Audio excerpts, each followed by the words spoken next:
So, the last chapter for Deuteronomy, for the Parasha Ekiv, Deuteronomy chapter 11. Therefore, you are to love Jehovah your Elohim and always obey His commission, regulation, rulings, and mitzvot. Today it is you I am addressing, not your children. You have not known or experienced the discipline of Adonai your Elohim, is His greatness, His strong hand, His outstretched arm, His signs, and His action which He did in Egypt, to Pharaoh the king of Egypt and to his entire country.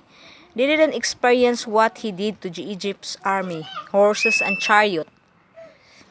How Jehovah overwhelmed them with the water of the sea of Suf as they were pursuing you, so that they remain destroyed to this day. They didn't experience what He kept doing for you in the desert until you arrive at this place. What He did to Datan and Aviram, the sons of Eliab and the descendants of Reuben.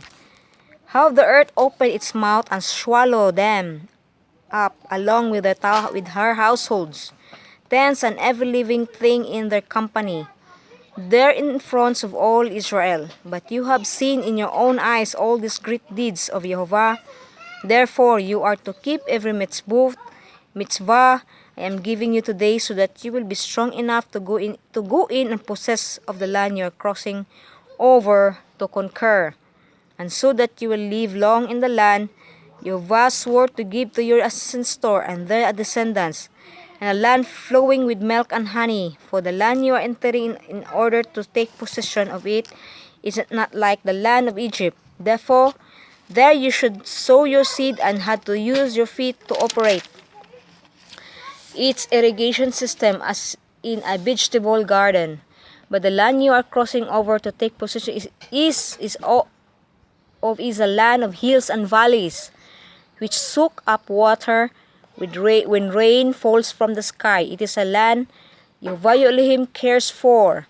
The eyes of Jehovah your Elohim are always on it, from the beginning of the year to the end of the year. So if you listen carefully to my mitzvot, which I am giving you today, to love Jehovah your Elohim and serve Him with all your heart and all your being, then says, I will give your land its rain at the right season, including the early fall rains and the late spring rains, so that you can gather in your wheat, new wine, and olive oil.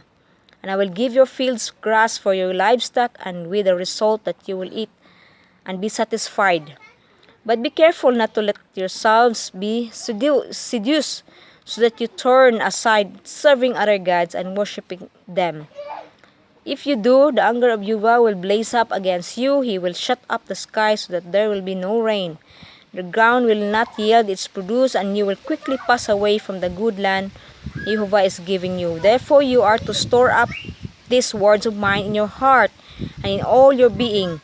Tie them on your hand as a sign, but put them at the front of the headband around your forehead. Teach them carefully to your children, talking about them when you sit at home, when you are traveling on the road, when you lie down, and when you get up. And write them on the door frames of your house, on your gates, so that you and your children will live long on the land.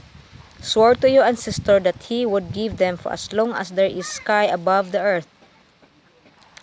For if you will take care to obey all these mitzvot I am giving you, to do them, to love Jehovah your Elohim, to follow all His ways, and to cling Him, then Jehovah will expel all these nations ahead of you, and you will dispossess nations bigger and stronger than you are. Wherever the sole of your footsteps will be yours, your territory will extend from the desert to the Lebanon, and from the Euphrates River to the western sea. No one will be able to withstand you. Jehovah your Elohim will place the fear and dread of you on all the land you step on, as He told you. Hallelujah. You know what is amazing? This is the amazing of the word of Jehovah, of His promise that He will do it. So we just wait and trust Him that everything is under His control. So now continue to the Haftarah Ekiv Yeshayahu 49. So I say shalom, and we will do the continuation for the Haftorah and the Brit Kadasha reading. Say shalom and bye-bye.